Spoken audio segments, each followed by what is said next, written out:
नमो नमः छात्राः, सभी को नमस्कार। आज हम आपकी पाठ्यपुस्तक का षष्ठः पाठ यानी छठा जो पाठ है जिसका नाम है समुद्र तटः, इस शीर्षक के पाठ को हम आज पढ़ेंगे।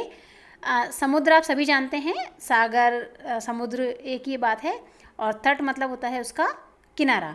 तो समुद्र का किनारा जो है वो क्या क्या किस किस प्रकार से हमारे लाभदायक है और क्यों उसका होना अच्छा है, इस विषय में ये पाठ है। तो आइए इस रोचक पाठ को पढ़ना शुरू करते हैं। एषः समुद्र तटः, ये जो दिखाई आपको दे रहा है ये क्या है? समुद्र तटः यानी समुद्र का किनारा है।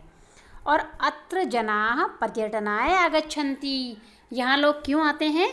पर्यटनाय यानी घूमने के लिए आते हैं। और लोग क्या करते हैं? केचन तरंगैः क्रीडन्ति, कुछ लोग तो तरंगों से यानी जो लहरें होती हैं उनसे खेलते हैं। केचन च नौका भी जल विहारम कुर्वन्ति, कुछ लोग नाव में बैठ कर के जल विहार करते हैं, पानी में घूमते हैं। नौका भी यानी नावों के द्वारा। तेषु केचन कंदुकेन क्रीडन्ति, कुछ लोग क्या करते हैं? कंदुक यानी बॉल से खेलते हैं। और बालिका बालका च, और लड़के और लड़कियां बालुका भी का मतलब होता है रेत से। बालुका गृहम रचयन्ति यानी रेत के घरों को बनाते हैं। जो लड़के लड़कियां बच्चे जो होते हैं वो बालक बालिकाएं वो रेत लेते हैं और रेत के घरों को वहाँ पर किनारे पर उसके बनाते हैं। और मध्य मध्य बीच बीच में क्या होता है? तरंगाः बालुका गृहम प्रवाहयन्ति, अब जो लहर है वो थोड़ा जैसे आगे आती है तो वो जो रेत के बने हुए घर होते हैं उनको बहा करके वो ले जाती हैं। एषा क्रीड़ा प्रचलति एव, ये खेल चलता रहता है। क्रीड़ा मतलब खेल। क्या खेल चलता है? कि बच्चे घरों को बनाते हैं रेत के और लहर आकर उसको बहा करके ले जाती है। अगर आप भी समुद्र के किनारे गए होंगे तो आपने ये क्रीड़ा स्वयं ही देखी होगी, ऐसा आपने भी होते हुए देखा होगा। और यदि नहीं देखा है तो भविष्य में जब जाएंगे तब देख सकते हैं। समुद्र तटाः न केवलम पर्यटन स्थानानि, समुद्र के किनारे सिर्फ घूमने के लिए नहीं है, सिर्फ पर्यटन के स्थान नहीं है। क्यों? क्योंकि अत्र मत्स्य जीविनः, यहाँ जो मछुआरे लोग होते हैं स्वजीविकाम अपनी जीविका को चालयन्ति यानी चलाते हैं। जीविका का मतलब होता है उनका रोजगार जो है ना वो क्या है? समुद्र के किनारे से ही चलता है, क्योंकि वो मछली पकड़ते हैं उसे बेचते हैं। तो काफ़ी सारे लोग हैं जिनका रोजगार ही समुद्र का किनारा है। अस्माकं देशे बहवः समुद्र तटाः सन्ति, अगर आपने देखा होगा भारत के नक्शे को तो आपने देखा है कि उसके 3 और समुद्र हैं। तो हमारे देश में तो बहुत सारे समुद्र के किनारे हैं। एतेषु मुंबई, गोवा, कोच्चि, कन्याकुमारी, विशाखापत्तनम, पुरी तटा अतीव प्रसिद्धाः सन्ति। लेकिन जो बहुत सारे समुद्र के किनारे हैं ना उनमें से मुंबई का, गोवा का, कोच्चि, कन्याकुमारी, विशाखापट्टनम और पुरी, ये बहुत ज़्यादा प्रसिद्ध किनारे हैं, समुद्र तट हैं। गोवा तट जो है वो विदेशी पर्यटकेभ्यः समधिकम रोचते, विदेश से सबसे ज़्यादा घूमने के लिए लोग कहाँ आते हैं? पर्यटक गोवा पर आते हैं, क्योंकि ये तट उनको बहुत ही अच्छा लगता है।